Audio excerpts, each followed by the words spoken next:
So let's start with the past of be. As a short definition, we can say that el verbo to be es un verbo irregular, como pueden ver en sus formas del pasado simple, que se puede traducir como yo fui, yo estuve, yo era, yo estaba. Y esto luego se va a conjugar, ¿no? En la segunda persona sería tú fuiste, tú estuviste, tú eras, tú estabas. Y es de esa manera se va a seguir conjugando con los otros pronombres personales, ¿no? De yo, tú, él, ella, etcétera. Pero algo que me gustaría que tengan presente es que el verbo to be, que ya conocemos am, is, are, en su forma de tiempo pasado solo tenemos dos. ¿Cuáles son? Was y were. ¿Cuál es la diferencia entre was y were? Es lo que vamos a ver a continuación. Look, la diferencia entre was y were es que was es el pasado del verbo to be, pero que trabaja solamente con sujetos o pronombres personales que son singulares. ¿Quiénes serían? I, he, she, it. A diferencia de were, que trabaja con los sujetos o pronombres personales que están en plural. Ejemplo, we, you, and they. Entonces, vamos a hacer unos ejercicios, ¿ok? Donde trabajemos el uso de was y were, ¿de acuerdo?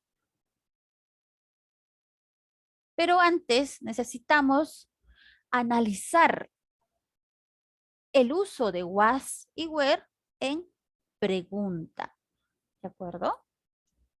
Entonces, mire este cuadrito que dice, where were you last weekend? I was at my brother's apartment. How was your weekend? It was quiet and kind of boring. Como puedes visualizar aquí, tengo dos preguntas. La primera es, where were you? And the second is, how was your weekend? En estas dos preguntas, yo puedo darme cuenta que se está iniciando con un question word. Do you know what is a question word? Yeah, of course, ¿no? Son esas palabras de pregunta, ¿ok? Que empiezan con B, W y H. Otras no empiezan con B, W y H, como el caso de how, pero son palabras de pregunta. Entonces, de acuerdo a nuestra estructura gramatical, vamos a analizar cuál sería el orden apropiado. Recordemos que si hablamos de los question word, siempre va a haber una jerarquía. Y cuando hablamos de una pregunta, nuestros question word van a ir al inicio. Es decir, vamos a empezar con el question word.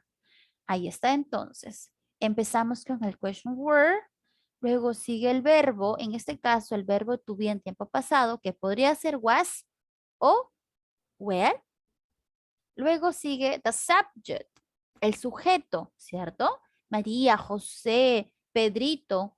Pero recuerda que este sujeto también puede ser reemplazado por un pronombre. Y luego, ¿qué va a seguir? Mi complemento, es decir, lo que yo voy a acotar a mi oración interrogativa en este caso. Entonces, para que sea una oración interrogativa, tiene que terminar con el signo de interrogación. Entonces, esta es mi estructura, ¿ok? De preguntas en tiempo pasado, pero con questions word.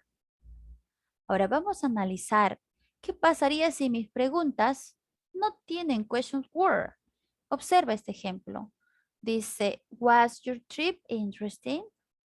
Were the people nice? En ambas, ¿cómo está empezando la pregunta? A ver, la pongo en el rectángulo para que tú las puedas visualizar.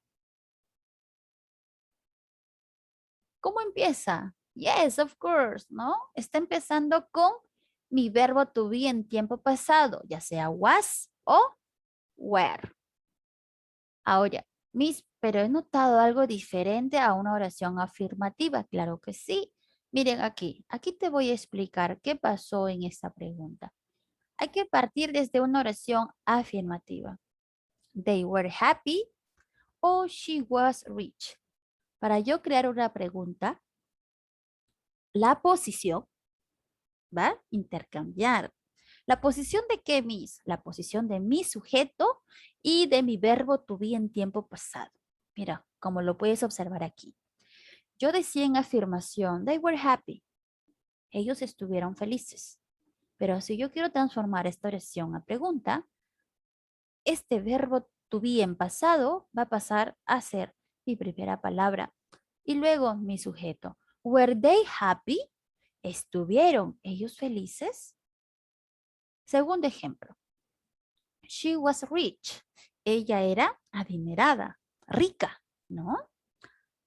En forma de pregunta sería, was she rich? ¿Era ella rica? Y por supuesto que tenemos nuestras respuestas, ¿verdad? Nuestras respuestas pueden ser en afirmación o en negación. Por ejemplo, puedo responder aquí, yes, it was, o yes, they were. Algo que yo tengo que analizar de mis respuestas cortas es que si yo afirmo, debo seguir afirmando. Y eso lo voy a hacer con el uso del verbo to be en pasado. Was o were. En las respuestas cortas negativas, lo que va a pasar es que yo niego al inicio y debo seguir negando. Como en este caso, no, it wasn't. ¿Cómo debo de negar? Utilizando el verbo to be en tiempo pasado junto con la palabra not. Was not, wasn't. O en el otro caso, were not, weren't. ¿Ok? Entonces, muy bien chicos, para poner en práctica, como les decía, este tema, vamos a ir a más ejercicios en los cuales tú vas a poder crear preguntas con was o were, siguiendo la estructura gramatical explicada en esta clase.